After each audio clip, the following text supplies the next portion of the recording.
Yo, what's up, everyone? Welcome back to Common Underground. I'm your host, Common. How's it going? I smell pretty shitty today. Nah, I smell like spray paint. Ugh, that doesn't help. It really doesn't. It's crazy because in Romania, the bombing community is pretty big, but in Bucharest, not where I live, in Galat. So when I walk around and I got spray paint on my fingernails and stuff like that, and paint on my hands, people look at me like fucking, you know how they look at me. I'm not gonna tell you, but yeah, they look at me all fucked up and shit, man. But it's all good. It takes me a couple days to finally get the spray paint shit off my nails, but that's what's up. Hey, let's go right into that graffiti artist of the day then, since we're talking about spray paint. I'm gonna give graffiti artist of the day today to ERPS from Bucharest, Romania. ERPS is an OG. Any graffiti artist or anyone in the hip-hop game period in Romania knows who ERPS is. What's crazy, I talked to a person yesterday in the Netherlands. I mentioned him yesterday in a small little blog, but I told him, yeah, I know ERPS from Bucharest. He's like, oh yeah, that's OG. I'm like, dude, they know ERPS like all over Europe. So shout out to ERPS. He has like 3 or 4 different Instagram pages. So like when I got a funny story. I got a real funny story. I might still have that in my phone, but I met a guy in Bucharest that does fabrics and embroidery and shit like that. And he's like, dude, you do some badass graffiti. You should fucking meet my friend ERPS. And I was like, and at the time I was like, I kind of know who that is. I was like, it sounds familiar. I might have seen some of his shit on one of those Facebook groups for graffiti artists. But I wasn't 100% sure. He's like, yeah, ERPS, he's a badass graffiti artist here in Bucharest. So I was like, yeah, that's cool. I'll meet him. Like, I'll paint with him. And so I go home. A couple days goes by or whatever, and I'm talking to my homeboy Ojos. Shout out Ojos. And then he mentions him. He's like, dude, you're in Romania. Do you know ERPS? I'm like, nah, I just kind of heard about him. Like, someone mentioned him. He's like, yeah, he's OG over there. Like, he's a badass graffiti artist. I'm like, yeah, someone just told me they want to introduce me to him. And my friend in Bucharest, he sent me ERP's phone number. Well, for whatever reason, I don't know why, but I typed in SERPS, SERPS, on Facebook, and a page, which is funny, a page with a graffiti artist. Like a weird, not like a hip hop graffiti artist, but more like a Banksy type graffiti artist, or like a Tacky 183, Taki, whatever the fuck you call that motherfucker. I'm not a big fan of that guy, but anyways, he's one of those graffiti artists where he just tags and stuff and draws hearts and stuff. And just does cool art for artists that like that kind of stuff. But anyways, so I'm like, this is the guy they're talking about.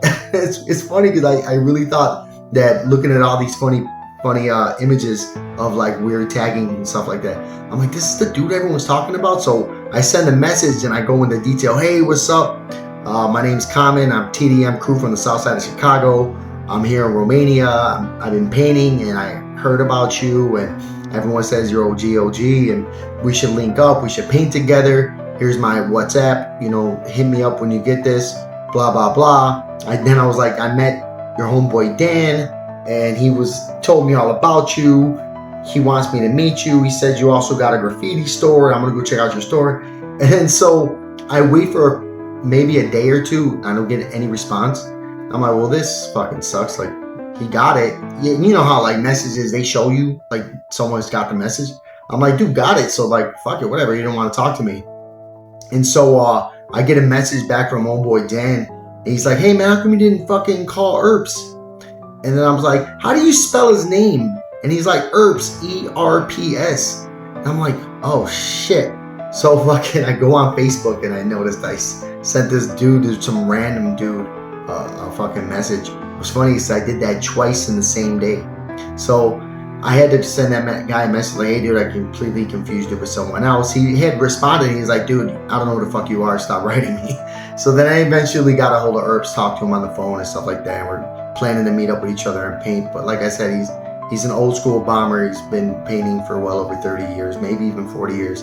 But he was hitting all the trains in in Romania back in the day, and he's still got a couple things going on, and I know he's got a graffiti shop, and he's doing a lot of shit for the hip hop culture here in Romania, which is big because really there isn't a large community for graffiti artists. Most of them are on Bucharest. So yeah, shout out to ERPS, man. You got graffiti artist of the day. And I appreciate what you're doing here in Romania for the graffiti culture, brother. Shout out to you. So going back to what I was talking about.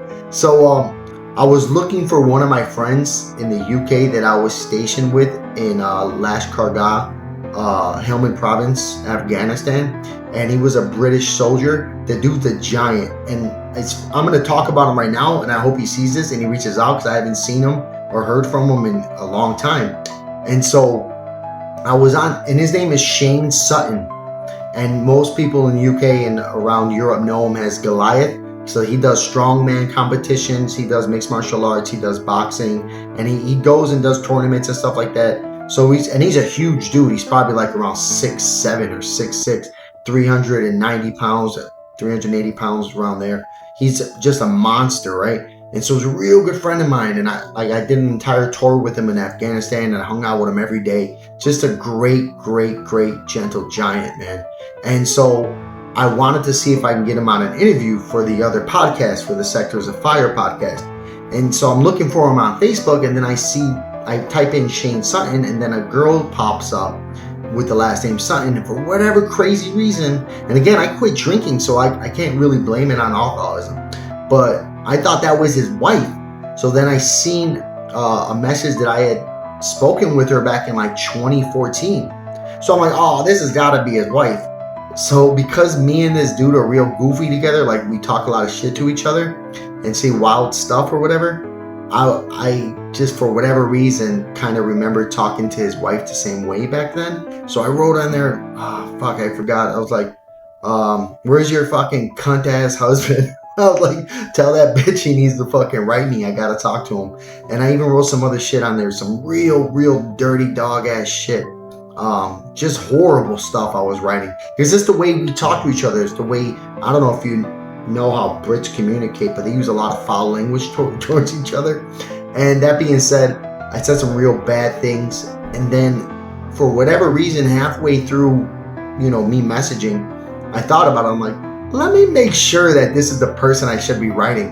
And I scroll up again and I start reading the message that I originally sent her. This was some chick that I sold a car to when I lived in Germany. She wasn't even related, has any relationship with Shane. But I mean, I said some really foul stuff, man. And I felt really bad. So about 4 or 5 different messages down, I was like, yo, I am so sorry.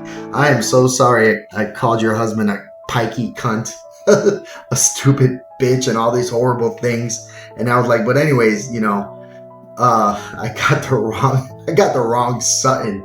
Man, dude, she never responded, but did I feel bad? I know she read it, and what she seemed to like, she obviously knew that I got the wrong person. Yeah, this is pretty bad. So if you're Miss Sutton, if you're watching this, I apologize again.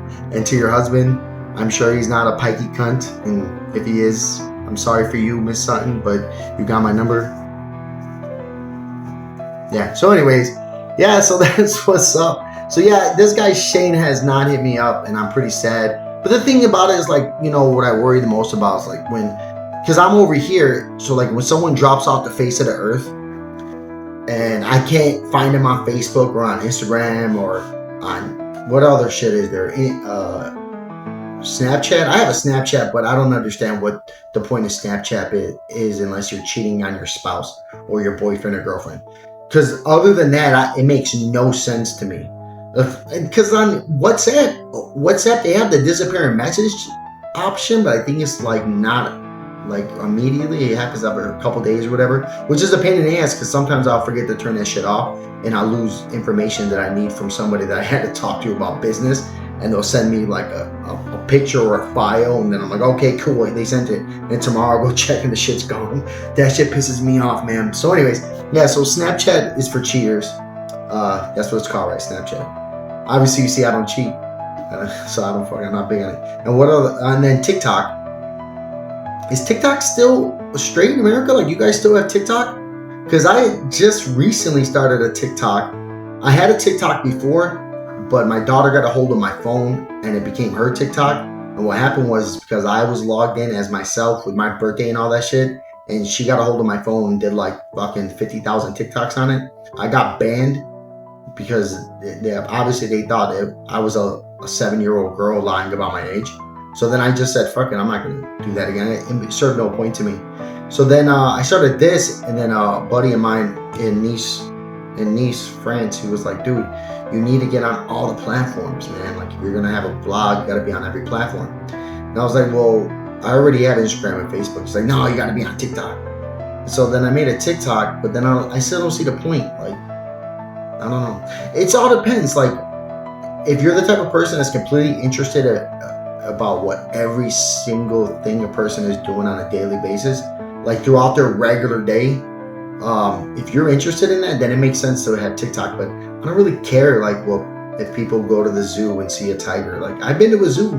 I've seen tigers. Like, I don't need to see you see a tiger unless you shit your pants or you piss yourself and you got that on film, or you accidentally get your hand bit off by a tiger. That makes sense. Like, I want to see that. Everybody wants to see that. Everybody.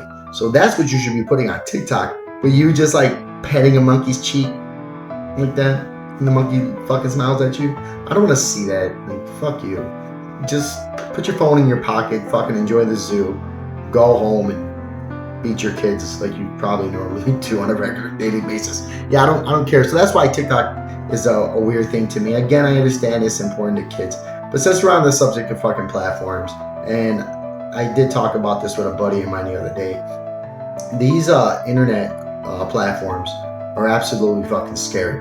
Now, I say that because I'm old school. I grew up, I'm born in the 80s, grew up in the late 80s and the 90s. And I didn't have cell phones and all that shit, social media in high school. I just didn't have any of it. If I wanted to hang out with my friends, I had to walk or take or ride my bike to their house and knock on their door. If they lived far, I wasted like 30 to 45 minutes out of my day if they weren't home. You know what I'm saying? That was just the way it was. You had to knock on someone's door, and if their fucking parents didn't like you, you got to go behind the house and throw a rock at their fucking bedroom window. You know? That was just the way it was. So the communication thing meant a lot if you can communicate with somebody. But the thing is, like, now, there's no value in communication because it's so readily available just to communicate with anyone. For example, like, there's a Facebook page. I think it's like Graffiti First Graffiti Element, something like that. And the guy, the admin for it, I want to just hit him up. I don't even know this guy. I never met him in my life, never talked to him. But if I want to, I can just call him. Like, I didn't ask him for his phone number, but because he's on a platform and I could go to his page and to the group and I could click on his face and then I could go to message and hit the fucking call button, I could just call a random person and he'll know who I am because my face will populate, but he'll see, okay, well, I know what this guy looks like and I seen his Facebook page. All right, if you think about, if I were to try to describe this to you back in like 1995, I would be speaking fucking alien gibberish. Like, what the fuck are you talking about? But now it's like, I was thinking, like, let me just hit this guy up. That's crazy, but I can do it. Yeah, to me, that stuff is crazy. And again, moving to Romania is a little bit off because when I first moved here, I actually said it was like going in a time machine back to 1995. I felt like I literally went back in time moving here. And it's not because the technology is old or anything like that. It's that everything's way slower. Everything they do is slow. Everything. Nothing moves fast. Absolutely nothing. If you go into a coffee shop, you go into a restaurant, like, you gotta be prepared to spend a lot of your time outside of your house for the littlest task of the day. Like, it's ridiculous, dude. It's absolutely ridiculous. And I get it. I'm from the south side of Chicago, or I'm just from Chicago, period, and things are real fast paced. I talk fast, I move fast, move fast. You know what I'm saying? So I get it. But if you like that slow life, this is the place you want to be. But it gets annoying, believe me. And plus, shit don't work. I'm all over the place today, but I don't care. You guys are here, you're listening. Just stay tuned. You're gonna get more. So, like, I bought this freaking light, this blue light, because a friend of mine said, dude, you gotta blind, you gotta have neon lights behind you. And I'm like, well, I seen it on other people's shit. So I bought this cool little stand-up bullshit light. It's supposed to be 3 levels high. One of the lights don't work. So tomorrow I gotta freaking take this back or like mail it back to the place I freaking ordered it from.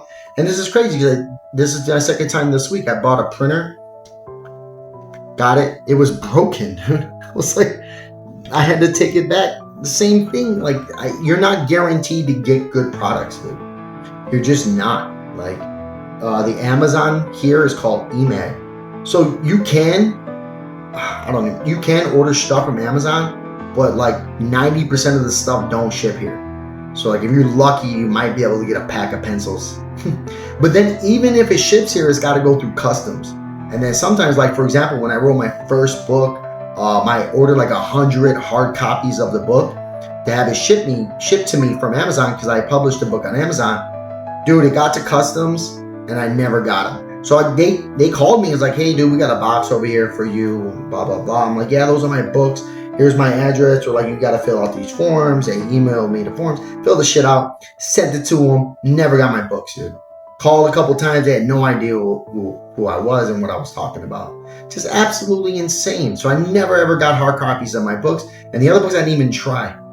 So I got 3 published books right now. I don't have a copy of a single one of them. They're on my phone. Obviously I got them on Kindle, but I don't have a hard copy. So that's just because I'm in fucking Romania. I mean, and I can leave, but I don't want to leave because it's way too easy to do graffiti here. You know what I'm saying? There's a lot of things that are real easy and convenient, but I'm not going to get into that. I'm not going to get into that. But anyways, Romania is not horrible. It's just you got to be a special person without any real serious needs. If you could just like come here and retire and relax and not worry about shit, but having a garden and growing your own shit and, you know, cutting your own animals, you could farm here. That's owning land. That shit is what matters. Like if you want to own your own land, you can't do that shit in the States. I can do it here. So there's a lot of positives and there's a lot of fucking negatives too. But off the subject of fucking Romania, let's get back on that platform stuff. My daughter watches these YouTube shows where it's a father, and there's a shitload of them. Like, so there's a ton of them. So there's a father that plays with his daughter in the video. Like, so he hired somebody with a real nice 4K, 6K camera that follows him around doing special activities with his daughter, taking them to pirate ship parks, taking them to museums, taking them to fucking water splash zone, just being all real crazy, like, oh my God, oh, you're doing so great, honey, jump over here. And she's running around. And it's basically just her watching a father that has no job and has absolutely nothing else to do but to play with their daughter all fucking day and film thousands and thousands and thousands of fucking YouTube videos of it. Now, I'm very happy for that guy, and I'm even happier for his daughter.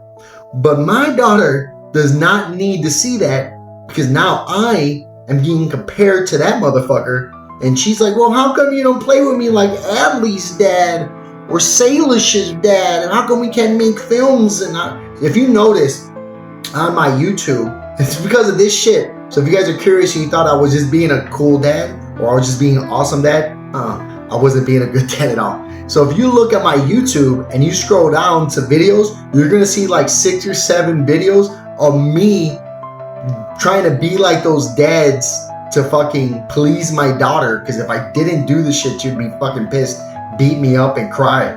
So I have videos of me trying to be like those motherfuckers to entertain my daughter. So after about like 5 or 6 of those videos, I'm like, nah, fuck this. I ain't doing this shit. I'll play with my kid for a couple hours, but I'm not going to hold the camera doing it. I'm not going to pretend to be happy. I'm not going to pretend to be excited. Nobody's excited being in the park with their kid. Listen, if you're in the park with your child and you're in a better mood than your child is, you shouldn't be in the park. You should not. Like, if I see someone in a park that's like one of those dads, just running around like fucking being the boogeyman, chasing kids, shit like that, I'd call the police. Seriously, I'd call Chris Hansen. I don't want to be that dad. She would be like, come on, let's go to the park and get the camera and you can film me and then we can play tag and then you can film me do this. I'm like, I'm not filming not a single motherfucking kid in the park, including you. Last thing I want to do is be on some fucking watch list or be on some red dot on somebody's profile saying like, watch out for the predator in the neighborhood. Yeah, that shit's crazy to me. But that exists, and I hate it. And fuck those guys for making it harder for fathers like me, and probably a lot of fathers like you. All right, so that's what I got to say about that. But social media in general, it's really shitty, and I pay a lot of attention to it because, like I said, I got a 7-year-old daughter, and she has to grow up, and she doesn't have to watch this shit. I don't really fuck with her in terms of like what she can and cannot do, because she's very intelligent and she's very aggressive. And she's just like me, exactly like me. She's very artistic. She likes to draw. She's outspoken. She likes dancing. She goes to hip hop dance school and shit like that. So she's not all day on the phone, and she's very active.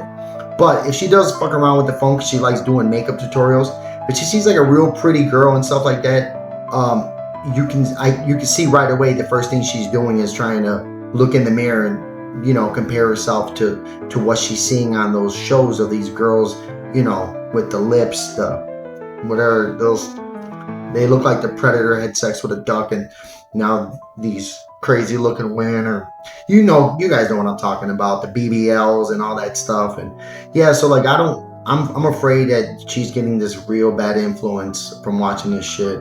And all the little kids out there, the same thing. It causes depression.